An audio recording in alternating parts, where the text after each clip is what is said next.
Mesdames, Mesdemoiselles et Messieurs, bonjour, chers amis téléspectateurs de Télé Africana. Je vous salue là où vous êtes pour sa troisième émission de rencontre. Télé Africana a décidé de venir ici à Dallas à rencontrer une légende, je dirais une star du basketball américain d'origine africaine. Précisément, M. Didier Mbenga, qui nous a fait l'honneur et le plaisir de nous recevoir aujourd'hui dans sa somptueuse maison de Dallas. Et nous voudrions ensemble, vous et nous, rentrer dans la vie, dans la maison de Didier Mbenga pour lui parler et pour nous dire toutes ces péripéties, toutes ces difficultés. Et je voudrais aussi dire que Didier Mbenga a joué dans plusieurs équipes du NBA ici aux États-Unis. Alors, ensemble, nous allons aller à sa rencontre pour qu'il nous parle de sa vie depuis le Congo et aussi de sa vie ici à Dallas en tant que star du NBA. Alors, sans plus tarder, et suivez-moi, nous allons ensemble rencontrer Monsieur Didier Mbenga.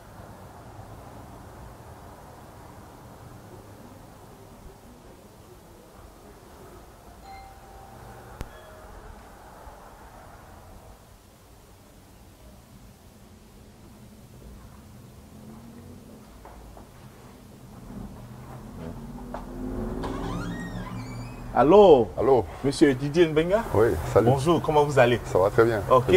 Alors, vous êtes sur Télé Africana. Alors, nous avons décidé de vous surprendre aujourd'hui dans votre domicile pour que vous nous parliez de vous et de votre carrière. Il n'y a pas de souci. Ben, prenez un peu l'entrée. Merci. Alors, suivez notre regard.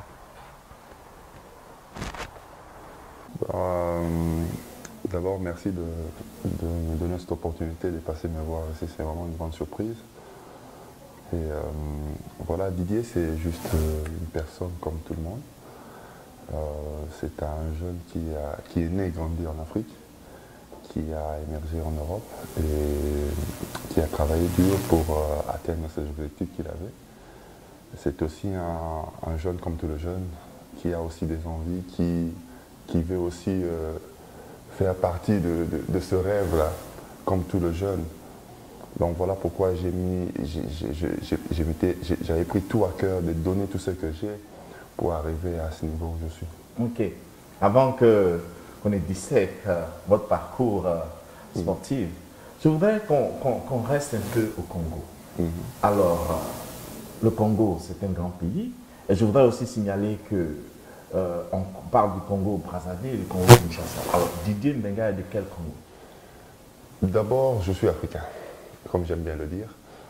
Et mon pays d'origine, c'est le Congo démocratique. Okay. Donc, à ce niveau aussi, je représente plutôt l'Afrique que le Congo. Bien sûr. Donc, je suis un peu du Congo démocratique. Ok. Au Congo. Alors, on va parler un peu du Congo. Didier est de quelle ethnie du Congo? Parlez-nous un peu du Congo. Du Congo, je suis du Kasaï, l'ethnie du Kasaï, en fait de Baluba. C'est la tribu Luba, depuis l'époque. Et donc voilà, je suis d'une grande famille. Mes parents, les deux, viennent de là-bas, viennent du Kasaï. Et voilà, le père est déjà mort, ça nous a quitté, ça fait longtemps. Et la maman, elle est toujours en vie. Donc voilà, je suis, comme j'ai dit, né, grandi un tout petit peu à Kinshasa. J'ai été à l'école à Kinshasa. Je commençais un tout petit peu le basket à Kinshasa. Un peu comme tous les jeunes essayaient de jouer. Juste, bon, moi, c'était plutôt à cause de la taille. Parce que je faisais assez grand pour mon âge à l'époque. Alors, je n'arrivais pas à rester avec le gars de mon âge. Donc, j'allais plutôt côtoyer les gars qui étaient plus âgés que moi pour devenir amis. Comme ça, je me sentais un peu plus à l'aise avec eux parce qu'on avait presque la même taille.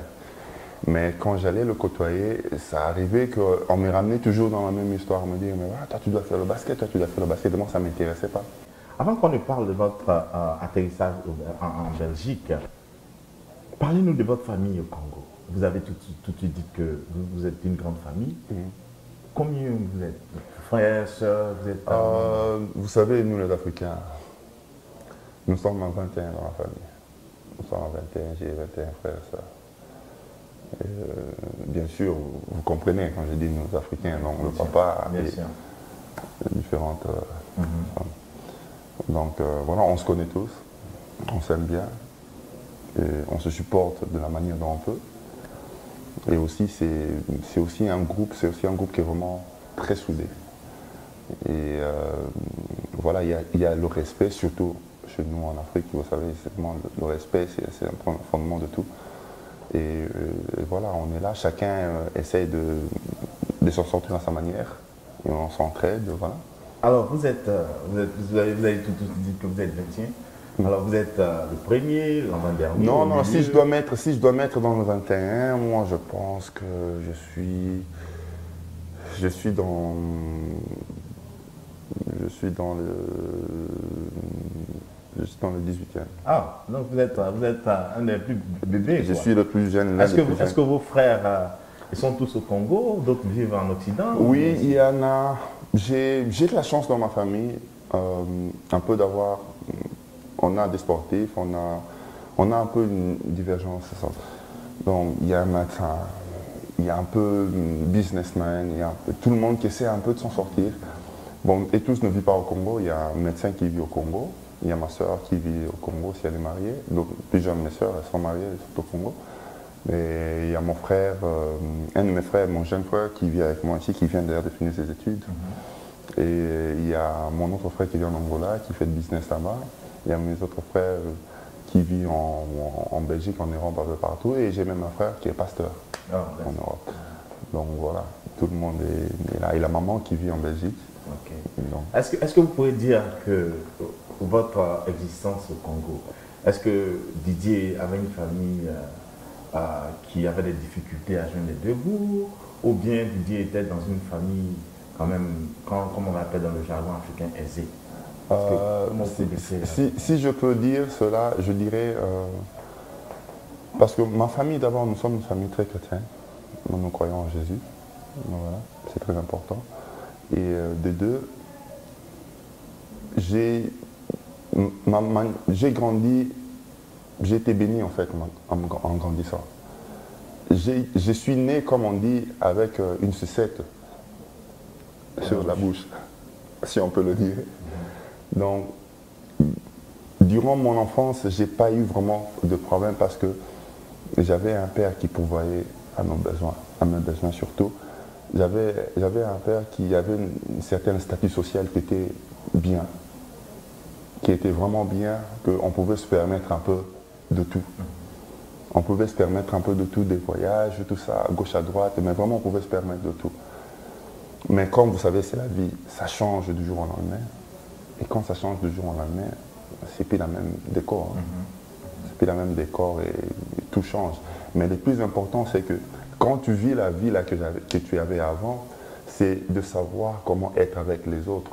C'est de savoir comment être dans la société, être ouvert à tout le monde.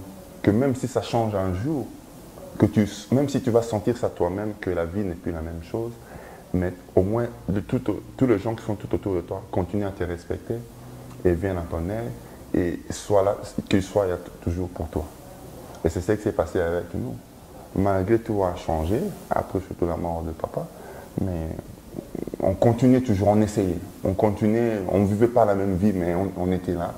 C'était dur, oui, il faut dire c'était dur, mais on essayait. Parce que c'est pas facile de changer du jour au lendemain comme ça. Bonjour et bienvenue dans le monde d'Orao TV, premier fournisseur en IP de chaînes à l'international disposé de plus d'une centaine de chaînes pour les informations, le sport, les films et la musique. Retrouvez toutes les chaînes que vous préférez, RTNC et Direct TV pour le Congo, RTS pour le Sénégal, GTV pour le Ghana, Vox Africa, Orange Sport, France 24 et bien plus encore.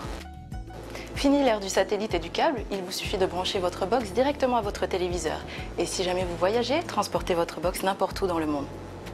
Orao TV, c'est simple, sans contrat, sans engagement. Alors profitez vite de ces nouveaux services et visitez nos sites internet selon vos régions.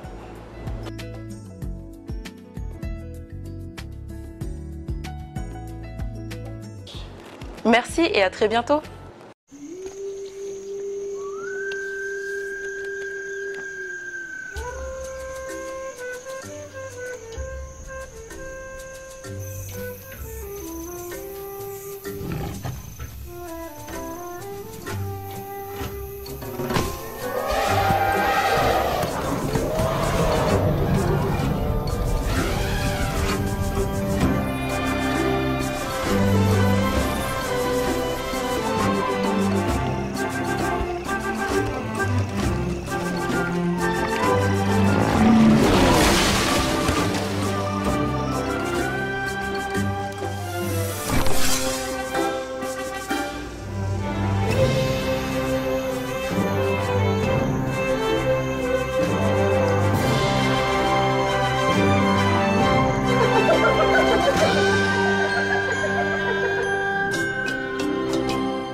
Il y a beaucoup de choses aussi qui se sont passées, donc c'est du passé, mais j'aime pas trop en parler, mais il y a beaucoup de choses qui se sont passées. Mais on a su quand même s'en sortir.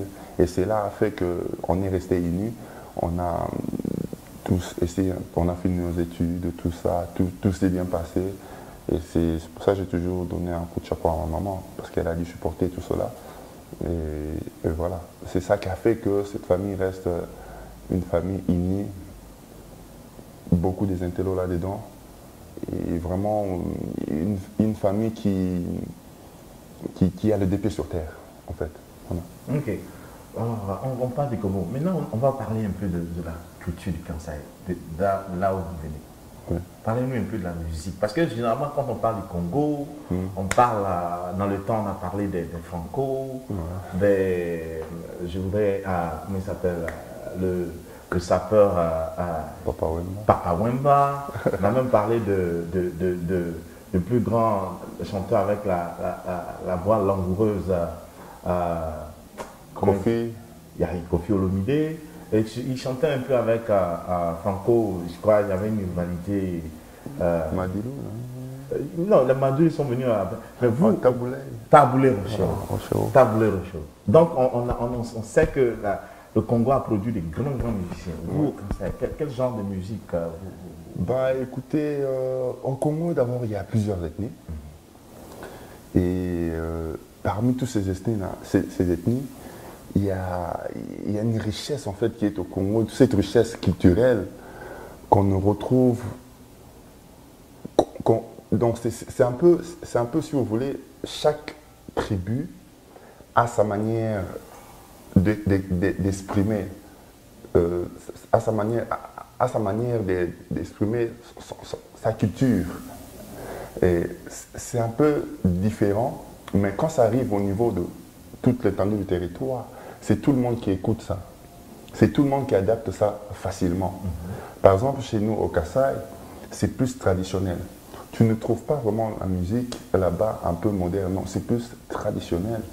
Et c'est cette musique-là se joue souvent, à ce que moi j'en sache, se joue souvent dans des deuils, dans des grandes manifestations, dans des mariages. Ils sont appelés, payés très cher pour venir s'exprimer là-dedans, se produire là-dedans. Parce que c'est un peu culturel, c'est une genre de musique, c'est un peu complexe, donc ça veut dire, et ça se joue pas juste comme ça. Mais il y en a des musiciens qui l'ont fait moderne aussi, qui l'ont chanté moderne aussi. Et chaque tribu a sa manière, donc comme j'ai dit, lorsqu'ils le chantent, c'est toutes les autres tribus qui adoptent ça directement, parce que le Congo, c'est un pays uni. Il y a beaucoup des ethnies, mais on parle tous la même langue, Lingala. Donc c'est facile pour tout le monde d'essayer d'adopter que ça vienne de l'Est du Congo, que de l'Ouest du Congo. C'est facile pour tout le monde pour adopter ça. Et la musique, c'est aussi une grande moyen aujourd'hui au Congo pour que les gens puissent passer le message. Et moi, je dirais, c'est peut-être la chose qui reste encore au Congo, qui marche encore après le sport. Si je ne dirais pas le Congo, l'Afrique, en fait, tout entier. Donc la musique, elle a une place très importante au Congo. Ok. Et moi, je fais souvent, malgré que je vis à l'extérieur, j'essaie toujours de me documentariser, de savoir ce qui se passe, d'écouter. Et surtout, j'aime bien les anciens succès. Quand j'ai grandi, c'est ce que j'écoutais beaucoup plus, c'est ce que j'écoute plus. Ouais. On peut dire en quelque sorte que vous avez les pieds dans la tradition. Ouais. J'oublie, moi, je dis toujours, même à mes coéquipiers, même ici, je dis toujours, j'oublie jamais les grandes valeurs. J'oublie jamais ça parce que c'est ça qui fait l'identité d'une personne. C'est ça qui te montre, qui sait faire ta valeur, d'où tu viens. Parce que lorsque je suis dans le vestiaire ou je suis dans l'avion, partout avec mes coéquipiers ou avec des amis, et qu'ils entendent en train d'écouter, me regardent en train de voir mes vidéos que je regarde souvent parce que j'en reçois souvent, on me l'envoie, et ils se posent des questions. C'est qui, comment ils font? Tu vois, ils imitent, ils veulent savoir qu'est-ce qui se passe. Et moi, c'est ma manière à moi de valoriser aussi ma culture. Donc c'est ma manière à moi aussi de valoriser la culture africaine, aussi des musiciens africains, parce qu'il y a pas mal de mes amis que je connais qui sont dans le business musical, des producteurs. Et quand tu regardes, tu dis, oh, mais tu sais quoi, on ne peut pas faire featuring avec ça, on ne peut pas faire ça. Parce que je connais un peu beaucoup de rappeurs, tout ça. Et ça, c'est ma manière à moi aussi de leur donner l'opportunité. Parce qu'un jour, même si ce n'est pas moi, le jour où le rappeur il se verra avec, ils vont se rencontrer, il lui dira, ah, mais je t'ai déjà vu, il aura déjà l'idée de la personne qui sait. Donc c'est un peu ça. Moi, j'aime bien de fois écouter ça. J'aime bien tous les musiciens au Congo. J'aime bien tous les musiciens. Alors, sans juger la nouvelle génération, si on peut dire, qu'est-ce que vous pensez de cette génération maintenant qui ne s'imprègne pas de la culture africaine, qui veut tout copier sur l'Occident? Vous êtes une star, mais vous n'hésitez pas à aller dans les ressources congolaises, si vous voulez, africaines, pour puiser la culture africaine. Mais de nos jours, la nouvelle génération, c'est la musique R&B, américaine, occidentale. Qu'est-ce que vous en pensez? Moi, je pense que seulement il faut savoir faire la part de choses. Ça veut dire, vous savez, eux ici, ils sont curieux des fois de savoir qu'est-ce que nous, on écoute, qu'est-ce que nous, on fait là-bas. Parce qu'ils ne comprennent pas notre langage, qu'est-ce que nous, on pense. Par contre, nous, c'est vrai qu'on peut essayer de se moderniser, essayer de moderniser la musique, même, en fait, toute notre culture, on peut essayer de moderniser, parce qu'on ne peut pas toujours vivre comme si on est dans les années 80. C'est pas possible. Parce que si aujourd'hui on invente des iPads, des iPhones, c'est parce qu'il y a une modernisation. Nous, on ne peut pas toujours rester dans les Nokia. Alors, c'est bien d'essayer d'améliorer la musique là, mais essayer de copier complètement comme ce qui se passe ici, parce que ils voient dans les MTV, ils voient, mais ça c'est la culture d'ici, ça c'est ce qui se passe ici, ça a toujours été comme ça. C'est pour ça, ils doivent faire cette musique-là pour que ça se vende. Parce que je côtoie beaucoup de producteurs et de musiciens. Je vois quand ils font des clips, quand ils sont dans des studios, je sens comment ils leur demandent. C'est ça qui se vend ici, c'est ça qui se vend ici. Mais tu ne vas pas copier ça, parce que ça ne va pas se vendre en Afrique. L'Africain a sa manière de penser. Donc si tu veux moderniser ta culture, modernise-la, mais avec des reculs, avec des réserves, avec beaucoup de réserves, que tu ne puisses pas perdre ta propre identité. Parce qu'en fin de compte, si tu te perds aussi. On ne saura plus te retrouver. On ne saura plus te retrouver. Moi, je dis chapeau, coup de chapeau aux jeunes là qui font, et quand même parce que ça permet aussi aux Américains de voir, voilà, on n'est pas seulement, il n'y a pas seulement nous, il y a aussi ceux-là qui essayent aussi de faire. Mais ne copiez pas exactement comme eux. Parce que sinon, si vous copiez exactement comme eux, ça ne va pas marcher. Donc, ça ne va pas marcher. Vaut mieux sortir avec quelque chose d'original, mais qui est modernisé un peu, mais qui garde toujours cette valeur-là africaine, parce que c'est ça qui va donner plus de valeur ici, en Amérique. Quand ils verront ça, en Europe, partout, quand ils verront ça, ils verront, il y a quelque chose de l'africain, là, d'original là-dedans. Mais s'il n'y a pas ça, c'est difficile, parce que si tu fais un truc qui est comparable à ceux qui sont ici, d'abord, ils n'écoutent pas ce que tu dis, et des deux, ça ne va pas marcher. Ils vont peut-être regarder, ah mais ça ne va pas marcher, parce que moi, je vois comment ils font. Parce que maintenant, ce qu'ils font maintenant, ils commencent à copier maintenant ce que nous faisons là-bas. Donc nous devons toujours chercher à garder notre valeur là, et à faire plaisir à aux Africains, à ceux qui nous ont soutenus depuis les débuts. Donc ça veut dire on n'est pas perdre nos valeurs. Et ça, c'est très important. C'est le seul conseil que moi, je peux donner aux jeunes qui viennent maintenant. Parce qu'il faut bien comprendre, des vieux qui ont été avant, ils ont fait du succès. Ils sont venus ici en Europe, se produire devant des Blancs, beaucoup de Blancs. Ils ont eu aussi du succès. Parce que quoi? Parce qu'ils ont gardé cette valeur-là. C'est que les gens vont découvrir qu'est-ce qu'il y a derrière cette musique-là. Tous ces vieux-là qui ont été bien avant, ils ont fait du succès, ils sont connus ici. Mais ils n'ont pas su changer. Ils ont juste amené cette modernité-là dans leur musique, mais ils n'ont pas changé vraiment de base. Ça reste le même. C'est ce qu'ils doivent comprendre. C'est tout.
Bonjour et bienvenue dans le monde d'Orao TV, premier fournisseur en IP de chaînes à l'international disposé de plus d'une centaine de chaînes pour les informations, le sport, les films et la musique.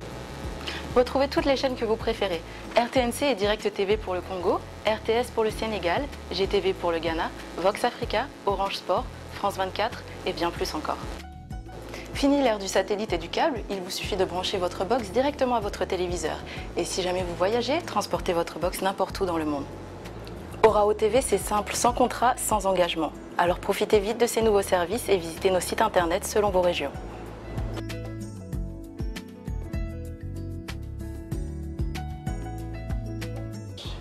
Merci et à très bientôt. Si, par exemple, je vous disais, Didier Menga, quand on va chez vous au village, quelles sont les particularités? C'est-à-dire, quand il y a un événement, qu'est-ce qu'on peut dire que... D'abord, les accoutrements. Quels sont les genres d'habits que vous portez? Si vous deviez vendre à votre village, à tous nos téléspectateurs, qu'est-ce que vous diriez? Ça dépend. Parce que moi, je suis né à Kinshasa, grandi à Kinshasa aussi. Mon village, je n'ai pas eu vraiment la chance d'aller pour voir. Mais je peux dire par rapport aux cultures congolaises. Pas à la culture de mon village, c'est par rapport à la culture congolaise. S'il y a une fête, je pense que tout le monde aime bien se faire valoir. On joue la musique, il y a cette musique-là qui nous identifie en tant que Congolais. On joue toute la musique africaine, mais il y a toujours cette musique-là qui nous identifie en tant que Congolais, qui font en sorte que les gens arrivent bien propres, mais vraiment très très bien habillés. Et ça, c'est un peu dans notre culture, c'est ça qui fait un peu la personne. Donc, lorsque tu arrives dans une manifestation, tu dois être bien habillé, tu dois bien te présenter, et là, tu te sens mieux. Parce que si tu ne t'habilles pas, tu vas comme ça, tu vas te perdre. Parce qu'il y a certaines chansons, pour bien danser ça, il faut bien être bien habillé. Et il y a certaines chansons, pour bien écouter ça, pour être vraiment dans l'ambiance de la chanson, il faut être bien habillé. Donc moi je pense que ça fait partie de cette culture-là. Et c'est cette culture-là aujourd'hui qui a plongé aussi la jeunesse un peu dans l'ignorance, dans cette manière-là de rêver, des rêves qui n'aboutissent à rien. En fait c'est ça. Parce qu'on se dit toujours, il faut être propre, habillé en ça, avec des griffes, tout ça, machin, c'est bien, mais être propre, ça peut être plusieurs manières aussi. Tu peux t'habiller, tu as une belle chemise, tout ça, mais tu peux aussi être propre. Mais nous, par rapport à nous, il faut toujours que ça soit avec la marque, que tout le monde le voit. Et moi, je pense que c'est un peu ça, c'est ça un peu qui fait mal, qui fait défaut un peu aux Congolais. Mais en quelque sorte, c'est aussi ça qui différencie le Congolais et d'autres Africains. C'est un peu ça, parce que si tu vas à Paris, à Bruxelles, et qu'il y a 3 Africains qui marchent, on te dit de montrer un Congolais, c'est facile de savoir que ça c'est un Congolais. Voilà. Alors, maintenant qu'on a parlé du Congo, on va partir maintenant de votre transition sur la Belgique. Alors, qu'est-ce qui vous fait décider, comme vous l'avez dit, je sais que vous l'avez élaboré un peu plus tôt dans comment, avec votre taille, comment les gens vous étaient en train de vous harceler. Est-ce que c'est ce qui vous a poussé à quitter le Congo? Non, pas vraiment. Il y a plusieurs choses, mais je préfère ne pas trop en parler parce que pour moi c'est du passé. Ok. Et voilà, j'ai tourné la page, donc je vis maintenant notre vie. Voilà. Ok. Vous arrivez en Belgique à 17 ans. J'arrive. Je sais qu'il y a de la famille, un peu partout à gauche à droite en Europe. Mais à l'époque où je quittais le Congo, si j'avais l'opportunité, c'était la Chine, je partais. Pour moi, le plus important, c'était de partir. Donc voilà, l'opportunité était la Belgique, j'arrive en Belgique, et voilà, j'avais aucune adresse, rien du tout, j'étais là tout seul. Donc, je demande à un monsieur à l'aéroport, je dis, bah, écoute, comment ça se passe ici? Le monsieur qui me dit, bah, écoute, écoutez, je vous amène chez moi, je vous héberge 2-3 jours. Après, le monsieur me dit, écoute, ici, il faut aller demander l'asile. C'était la première fois de ma vie et j'entends le mot asile. Je l'ai toujours entendu à l'école, parce qu'on en a appris. Mais c'était pour moi la première fois. Je me dis, mais c'est quoi ça? C'est quoi? Qu'est-ce que moi je dois faire là-bas? Pourquoi moi? Et voilà, le monsieur m'a montré, voilà, on est allé, voilà, tu fais ça. Et je l'ai fait. Et quand je l'ai fait, il est temps pour moi de appeler le Congo, avoir le numéro pour appeler, essayer un peu de recontacter toute la famille. Et voilà. C'est comme ça que j'ai pu contacter avec toute la famille. Et là, j'étais avec mon frère, jusqu'à ce qu'un jour, il y a un monsieur qui me voit, qui me dit, vous jouez au basket? Moi, je fais, non, ça ne m'intéresse pas du tout. Et j'y vais, et là, pendant mon retour, le même monsieur, je le croise encore, il me dit, vous devez jouer au basket. Moi, je dis, ça ne m'intéresse pas du tout. Il me dit, non, vous avez une taille, vous devez jouer au basket. Moi, ça ne m'intéresse pas. Et je pars. 2 jours après, je reviens sur la même route. Le même monsieur. Ah, mais est-ce que vous n'avez pas un numéro, tout ça? Moi, je dis, mais écoutez, monsieur, ça ne m'intéresse pas. Et le monsieur me suit tellement qu'il m'harcelait, je prends un numéro de mon frère, je donne, je dis, bon, voilà, appelle ce numéro, appelez. Parce que je n'avais pas encore de portable. J'ai appelé ce numéro. Et moi, je suis parti sur mon chemin. Et là, le monsieur contacta mon frère. Il a appelé mon frère, tout ça, jusqu'à ce qu'un jour, mon frère en avait marre aussi. Il m'a dit, il faut lui dire, on va voir ce qui se passe. C'est vraiment le monsieur. Je suis dit, bah, ok, on y va. Donc, on y va dans une grande villa, on entre, mais vraiment une très très grande villa. Et on roule un tout petit peu, on voit un monsieur, là, un vieux, en train de jouer tout seul. Et moi, je regarde mon frère, je dis, mais c'est quoi cette histoire là où on nous amène? Il me dit, non, non, restons calmes. Et on arrive là, et le monsieur, on se présente, il me présente, voilà. Et il me donne le ballon. Il fait, on était sur le terrain, il fait, tiens, prends. Mais montre-moi ce que tu sais faire. Et moi, je dis, mais pour qui il se prend? Et au lieu de me regarder, il ne me regarde pas. Il se retourne, il parle avec la personne qui m'a amené. Et mon frère, il était assis de l'autre côté. Et moi, je prends le ballon, je fais ce que je sais, ce que je savais à l'époque. Je balance n'importe comment, tout ça. 5 minutes après, il me dit, arrête. Il me dit, viens tout près de la nôtre, viens tout près de la nôtre, il me dit, saute. Et là, je saute, je touche pas l'anneau, mais le top of the backboard. Donc, tu vois le carré, là, le carré de panier au-dessus, là. Je saute et je touche ça. Et le monsieur me regarde. La première de mots qu'il a fait sortir de sa bouche, il me dit, toi, tu vas jouer en NBA. Et moi, je prends le ballon, je le donne. Je dis à mon frère, je dis, ouais, c'est ça. Je dis, et mon frère me dit, non, non, calme-toi. Le monsieur me dit, non, je vous dis qu'il va jouer en NBA. Je regarde mon frère, je dis, c'est un fou. Et je prends mon frère, on part. Mais ce qui est bizarre, à l'époque, j'aimais déjà voir la NBA. Je regardais Mutombo, je regardais Hakim Olajuwon, je regardais Alonzo Mourning. C'était les 3 personnes qui m'impressionnaient le plus. J'aimais bien regarder Michael Jordan aussi. Mais je regardais juste, mais ça ne m'intéressait pas du tout de savoir, de jouer. Mais je regardais, j'aimais bien voir comment ils étaient et tout ça. Et Hakim Olajuwon, j'aimais plutôt ce mouvement, comment il bougeait. Et Mutombo, j'aimais sa défense, comment il comptait. Et Alonzo Mourning, j'aimais comment il allait en force. Donc, quand j'ai commencé, maintenant quand je suis retourné avec mon frère, le monsieur, l'entraîneur, là, il a commencé à appeler, à marceler, à appeler mon frère tous les jours. Il dit, je dois travailler avec lui, je dois travailler avec lui. Ce qui a fait qu'on en avait marre encore. On va le voir. On se dit, bah, ça va, bon. On veut bien s'entraîner, voir ce qui va se passer. Et là, j'ai commencé à m'entraîner avec lui. Déjà, dès le premier mois, on travaillait 6 à 7 heures par jour. Et moi, c'était la première fois que je fasse un entraînement de basket, je ne dis pas de judo ou de football. De football, on ne s'entraînait même pas en Afrique, c'était juste on jouait comme tout Africain.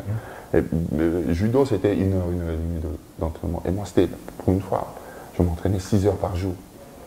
Après, je me disais, mais chaque fois pour l'entraînement, je regardais les mecs, je dis, mais lui, c'est un fou. Pourquoi il me fait faire ça? Pourquoi? Parce qu'il y avait tellement de doutes, des questions que je me posais. Mais en fin de compte, je me suis dit, tiens, tellement je m'ennuie à la maison, je ne fais encore rien. Peut-être je dois laisser toute mon énergie ici, donc me concentrer sur lui, comme ça me fait passer du temps. Je ne suis pas à la maison, donc ça me fait passer le temps comme ça, je ne suis pas à la maison, comme ça, je sais quand je vais commencer l'école, tout ça, je vais laisser tomber tout ça, tranquillement. Mais je ne savais pas. Plus le temps que je passais avec lui, alors que le monsieur était très intelligent, il me privait de tout ce temps-là que moi je voulais. Si je finis l'entraînement, je retournais chez moi. Non, non, lui il me prenait, on allait voir un match de basket. Il me prenait, on allait chez lui, il mettait les matchs de basket NBA. On ne regardait jamais de matchs européens. Il mettait NBA, on est là en train de regarder. Mais chaque fois qu'on regardait, c'était bizarre. C'était toujours l'équipe où Hakim Olajuwon jouait, où Alonzo Mourning jouait, où Mutombo jouait. Et c'était les 3 joueurs que moi je regardais plus avant. Et chaque fois qu'on regardait ça, avant il ne disait rien. Il me disait toujours, Didier, regarde ces joueurs-là, observe, regarde ces joueurs-là, observe. Et moi je regardais. Et moi ça m'ennuyait parce que je n'aimais pas voir le basket comme ça. On passait des heures à regarder des matchs, des heures à parler que du basket. On ne parlait de rien du tout, que du basket, que regarder basket, que s'entraîner. Bonjour et bienvenue dans le monde d'Orao TV, premier fournisseur en IP de chaînes à l'international disposé de plus d'une centaine de chaînes pour les informations, le sport, les films et la musique. Retrouvez toutes les chaînes que vous préférez, RTNC et Direct TV pour le Congo, RTS pour le Sénégal, GTV pour le Ghana, Vox Africa, Orange Sport, France 24 et bien plus encore. Fini l'ère du satellite et du câble, il vous suffit de brancher votre box directement à votre téléviseur. Et si jamais vous voyagez, transportez votre box n'importe où dans le monde. Orao TV, c'est simple, sans contrat, sans engagement. Alors profitez vite de ces nouveaux services et visitez nos sites internet selon vos régions.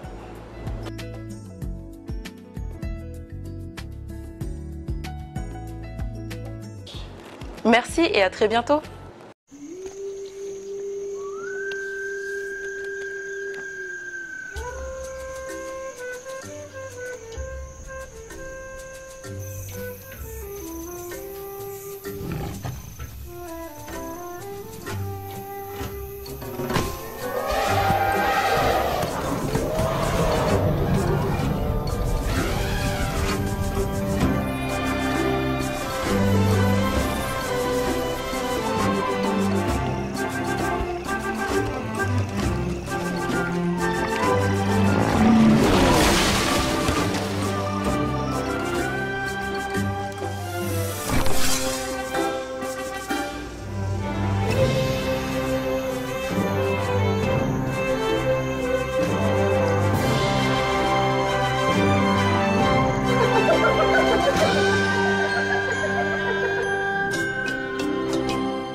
On peut finir l'entraînement, je rentre chez moi, il m'appelle, t'es où? Viens, il vient me chercher, me rechercher. On va chez lui, il y avait un match qui s'est passé hier soir, regarde ça, on regarde. après 6 mois, il a changé de discours. Maintenant, il a commencé à me dire, tu sais Didier, tu peux faire comme lui l'a fait. Tu sais, Didier, tu peux faire ça. Tu sais Didier, tu peux faire ça, tu peux faire ça, tu peux faire ça. Didier, regarde ça, on va à l'entraînement, je fais ça. On va à l'entraînement, il me montre, fais ça. Tu vois ce qu'on a vu hier, tu peux faire ça. Et là, il a commencé maintenant à mettre des bases sur moi. Il a commencé à mettre des bases sur moi. Il a commencé à me faire inculquer ça. Didier, tu peux être ça. Didier, tu peux faire ça. Tu vois, il n'est pas mieux que toi. Il n'est pas mieux que toi. Il n'est pas mieux que toi. Mais vraiment, il mettait cette challenge-là en moi. Il a commencé à mettre cette envie-là en moi, cette haine-là en moi, que je me dise, quand je vois un joueur, je dis, t'es pas mieux que moi. Et même des fois, ça a pris des fruits. Quand on allait voir un match de basket en Belgique, je regardais le joueur américain qui jouait là-bas, je dis, moi-même, je dis, moi je suis mieux que lui, tu sais, je peux faire ça mieux que lui. Et ça lui plaisait parce qu'il commençait à voir, ça commençait à donner des fruits. Et après 8 mois, il a créé, il a dû racheter un club. C'était un club de 3e division. Et là, il a pris quelques joueurs, il m'a mis à l'intérieur juste pour jouer, que je joue sans pression. Que je joue sans pression. Et là, j'ai commencé à jouer, j'ai joué 40 minutes, mais tous les systèmes, tout était sur moi. Tout était fait pour moi. Et là, je jouais librement, sans pression. Et plus l'entraînement que je faisais, plus le match là que je jouais, et le travail qu'il avait fait bien avant, tout ça, ça a donné une explosion. En un an, la marge de progression était spectaculaire. Que j'avais tous les clubs européens. Parce que ce qu'il faisait, en fait, quand je m'entraînais avec lui, il y avait aussi des médias. Vous savez, en Europe, parce qu'en Belgique, il n'y a jamais eu, c'était en fait une espèce de phénomène. Ça n'a jamais arrivé en Belgique. Ils n'ont jamais eu un joueur qui peut atteindre, qui a des ambitions d'atteindre un haut niveau. Ils n'ont jamais vu un gars comme moi, athlétique que j'étais, et que je le suis d'ailleurs déjà. Donc, ça a attiré une certaine curiosité, les médias qui venaient toutes les semaines. Et certains médias maintenant commençaient à venir, qui commençaient à prendre ça comme une moquerie. Les gens se disent, ah mais lui il est venu de l'Afrique, là, tu crois que lui il va... Et chaque mois il venait voir l'évolution, il venait un peu comme une moquerie pour rigoler. Mais il ne savait pas, parce que quand il ne me voyait pas pendant un mois, quand il revenait, il y avait une étape qui était montée. Et là, la marche de progression était tellement spectaculaire que tout le club venait, et qui dit tout le club européen, ça veut dire au niveau de la NBA, tout le monde est au courant déjà. Des collèges. Vous savez, c'est interdit, aux États-Unis, c'est interdit à un coach de collège d'aller voir un joueur à l'extérieur. Mais moi, j'ai eu des coachs qui sont venus la nuit. Ils sont venus la nuit, supplier le monsieur, laisse-nous partir avec ce joueur. Il a refusé, il a dit, il n'est pas encore prêt. Ça ne fait qu'1 an qu'il joue au basket. Il doit encore beaucoup apprendre, il doit encore jouer, parce que le basket, ça s'apprend. Les baskets, ça commence à 5 ans, dès le bas âge. Mais moi, je l'ai appris à 17 ans. Donc, à ce moment-là, il y avait maintenant des clubs de collège qui venaient en Europe pour jouer contre des clubs. Et lui, il s'arrangeait. Et moi, il me mettait dans une... Il allait discuter avec des clubs professionnels. Il dit, ben voilà, est-ce que vous pouvez donner 5 minutes juste à Didier qui joue contre ce club-là, universitaire. Et moi, comme ça, avec cette équipe d'Anvers, j'allais là-bas, il me montrait le système vite fait et je jouais avec eux. J'ai finissé là, j'ai fait 10 contre, je prenais des rebonds, je dunkais, tout ça. Et ces clubs-là, ils devenaient fous. Et ils demandaient, laisse-nous partir avec eux, ils ne voulaient pas. Et quand tu rentres ici, ils donnent des nouvelles. Ils donnent des nouvelles et d'autres, ça fait encore l'engouement. C'est comme ça que le bruit est parti tellement fort qu'après 1 an, le meilleur club de la Belgique, finalement, ils ont proposé, ils ont dit, bon, ils ont qualifié, ils ont dit, bon, c'est vrai qu'il s'est entraîné individuellement pendant 1 an avec toi, il joue dans cette petite équipe, mais quand on voit sa taille, son poids, son talent, tout ça, il mérite d'avoir le challenge contre les gars de son poids. Alors la meilleure solution, c'était d'être dans un club professionnel. Parce que le monsieur qui m'a appris le basket, il m'a appris le basket, c'est vrai, mais il était un peu limité pour apprendre à un grand comme moi des mouvements. Donc il fallait maintenant j'aille sur une autre stage. Donc ça veut dire un bon encadrement structurel qui est bien vraiment professionnel. Donc c'est là où j'ai signé avec le meilleur club de Belgique, Charleroi. Mais à l'époque, je venais d'avoir 19 ans. Donc j'avais un contrat similaire à un Américain professionnel. Mais moi, c'était surtout basé sur le potentiel que j'avais. Donc, je signe là-bas, j'y vais pour jouer avec eux. Déjà, il me projetait, il me disait, il ne sera pas prêt cette saison, mais on va juste s'entraîner avec lui. Après l'entraînement, après, au milieu de la saison, on va le mettre dans une deuxième équipe de deuxième division. Comme ça, là, c'est le niveau qui est un peu au-dessus, un peu plus haut. Comme ça, là, il va, et plus il joue là-bas, il s'entraîne avec nous, il va apprendre le niveau facilement. Mais, pendant nos préparations avec l'équipe première, j'ai dominé tout le monde. Et le coach a changé, il dit non, je vais directement maintenant à l'équipe première. Et c'est comme ça que j'ai réintégré l'équipe première. Je commençais à jouer, on jouait le championnat d'Europe, j'étais là et je faisais, mais la marche de progression était tellement spectaculaire, c'était abusé. Et là, je me blesse au genou. Quand je me blesse au genou, je n'ai pas su finir la saison. Je recommençais à la fin de la saison, mais je ne pouvais plus atteindre ce niveau, le rythme-là qu'eux, ils avaient, la première équipe. Donc, j'ai fini la saison avec la deuxième équipe. Mais la saison qui est venue après, j'étais bien pour jouer. J'ai réintégré maintenant la première équipe. Et la première équipe, ils se sont dit, comme tu reviens de la blessure, vaut mieux qu'on te place dans une autre équipe, toujours en première division, maintenant que tu joues plus. Que tu joues plus, mais vraiment sans pression, parce que l'équipe où j'étais Charleroi, elle jouait les championnats européens. Donc il y avait plus de pression, moi qui revenais de la blessure. J'en pouvais pas parce que les niveaux européens étaient encore vraiment très hauts. Donc ils m'ont prêté dans une autre équipe, en Belgique, toujours de première division. Et là, j'ai commencé à jouer sans pression. Je jouais pendant toute une saison. C'était l'équipe de Louvain. Pour moi, c'est la meilleure saison de ma carrière. Parce que là, j'avais tout cassé. J'avais tout cassé. La marche de progression était tellement bien, mais tout était parti bien comme c'était prévu. Que l'année après, je rejoins l'équipe. On a joué championnat d'Europe jusqu'à on est arrivé en demi-finale. Et c'est à partir de cela que plus je jouais, plus je côtoyais du monde dans le milieu de basket, et plus je commençais à comprendre que j'avais aussi le moyen de pouvoir m'imposer ici. Et c'est comme ça que il y a eu tellement de propositions que je ne pouvais pas m'en empêcher. En plus, à l'époque, Charles Laurent venait de signer un coach yougoslave. Et moi, avec ce coach, on ne s'entendait pas. Donc, c'était lui aussi qui a été un peu la cause de mon départ, parce que j'en pouvais plus, je ne pouvais plus le supporter. Entre-temps, vous avez joué à l'équipe nationale de la Belgique. Oui. Oui, et c'était à quelle époque? Ce qui est bizarre, c'est quoi? Déjà, en étant congolais, quand j'étais d'abord en Belgique, quand j'ai signé derrière avec Charleroi, je m'entraînais et jouais déjà pour l'équipe nationale en tant qu'Africain. Donc j'allais déjà parce que j'avais surtout un coach, le coach de Charleroi, il s'appelle Giovanni Bozzi. Il m'aimait tellement que partout il partait, il m'amenait avec lui pour s'entraîner. Donc quand il a pris le règne de l'équipe nationale, il m'a amené directement là. Je m'entraînais déjà avec eux et dans sa tête, lui, il disait déjà, toi, tu es déjà belge pour jouer en équipe nationale. Mais je n'étais pas encore belge. Je n'étais pas encore belge. Moi, mon passeport belge, je l'ai reçu après avoir signé en NBA quand je suis retourné en Belgique. C'est là où j'ai reçu, je crois, 3 jours après.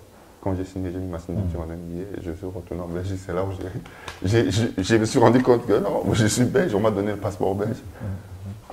Donc, c'est ce coach-là un peu qui m'a mis dans l'ambiance de l'équipe nationale. Et quand j'ai eu le passeport belge, à partir de là, directement, chaque année, j'y vais pour jouer en équipe nationale.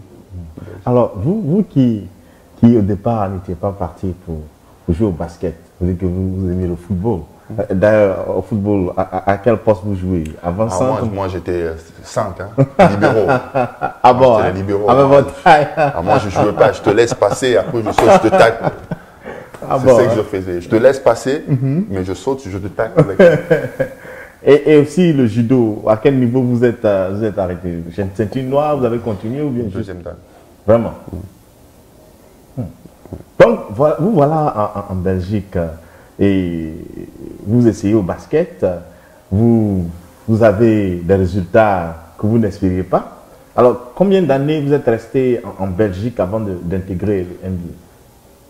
En Belgique, je suis resté, avant d'intégrer la NBA, je crois, 6 ans. 6 années. Non. 6 années, je suis resté en Belgique. Je suis arrivé en NBA, j'avais 23 ans. 2004. Alors, en Belgique, est-ce que c'est vrai que le NBA ici, on va en arriver. Parlez-nous un peu de, vous avez tout à l'heure, vous avez dit comment vous êtes entraîné, comment, est-ce que vous pouvez nous dire que c'était pour vous un élément important d'être en Belgique pour pouvoir progresser? Comme je vous ai dit, à l'époque où je quittais le Congo, si c'était la Chine qui était en face de moi, je partais en Chine. Le plus important pour moi, c'était de quitter. Mais l'opportunité, c'était la Belgique qui était là. Donc je suis parti. Moi, je dis, comme je dis, je suis croyant. Je crois que c'est Dieu. Il y a des choses que je ne pourrais pas expliquer, c'est Dieu. C'est Dieu qui a tout prévu, qui a voulu que je sois là-bas, tel moment, parce que quelque chose allait se passer. C'est Dieu, parce qu'il y a certaines histoires qui arrivent dans nos vies, on ne sait pas l'expliquer. C'est comme ça arrive. Mais c'est pour ça même, jouer pour l'équipe nationale, pour moi, c'est une manière juste de remercier la Belgique aussi en quelque sorte, pour l'opportunité qu'il m'a donnée, de pouvoir m'entraîner, de pouvoir réussir en fait, en aimant. Mais il y a un grand travail qui a été abattu derrière, hein, croyez-moi. Un très très grand travail qui a demandé beaucoup de sacrifices, beaucoup de monde. Il y a un grand travail qui a été là derrière. C'est peut-être ce que nous, nos jeunes Africains ne comprennent pas, c'est ça. Parce que nous, on a tendance en Afrique de nous dire, voilà, on rêve un peu trop. On croit que la main va tomber du ciel ou non. Il y a vraiment du travail à faire pour réussir. Voilà. Alors, chers amis téléspectateurs, je vous rappelle que nous sommes toujours en compagnie de notre cher invité à stade du NBA, M. Didier Mbenga, qui nous a fait le plaisir de nous recevoir chez lui aujourd'hui. Et comme vous pouvez le constater, nous sommes dans son gymnasium. Alors, tu as tous ces équipements. C'est pourquoi tout ça là. Bah, ça, c'est un peu mon secret. Donc, deux fois, quand je jouais encore ici à Dallas, vous savez, ici on fait la muscu presque tous les jours. Donc moi je faisais doublement la muscu. Je me réveille très tôt le matin, je fais la muscu. Après, je vais à la salle, je vais m'entraîner. Donc ça veut dire, on a toujours des programmes à faire dans la salle. Il y a le préparateur physique qui est là, qui vous dit, voilà, aujourd'hui vous allez faire la muscu sur ça, ça. Mais moi, tellement j'aime bien travailler, que je profite le matin quand je fais ce que je sais que je ne veux pas faire là-bas. Je fais ça chez moi. Et quand j'arrive là-bas, je fais ce qu'on va faire là-bas. C'est comme ça que je combine. Et aussi, de deux, le jour où on a les day off, le jour où on n'a rien à faire, on nous donne un jour libre, tout ça. C'est ce que moi j'aime bien faire. Je fais un muscu, pas un muscu fort, juste un muscu de soutien. C'est toujours bien.